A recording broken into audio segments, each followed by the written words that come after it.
Assalomu alaykum, men Mavlonova Aziza. Bugungi mavzuimiz yordamchi maktab internatida 20 ichida raqamlashni o'rgatishga oid ko'rgazmalar tayyorlash.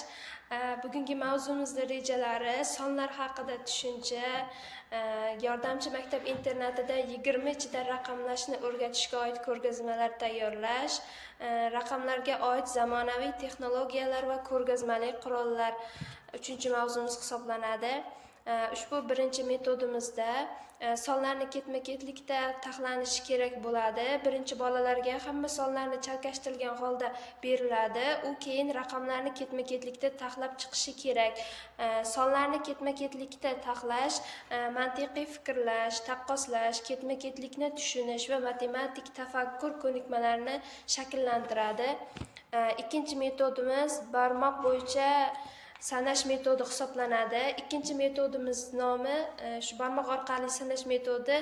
Biz bu metodni bolalar bilan birgalikda 1 dan 10 gacha yoki teskari 10 dan 1 gacha sanashni o'rgatishimiz mumkin. Barmoq orqali sanash metodi bolada son tushunchasi, sanash ketma-ketligi, miqdorni taqqoslash va mayda motorika ko'nikmalarini shakllantiradi. Bugungi metodlarimiz shundan iborat edi. E'tiboringiz uchun rahmat.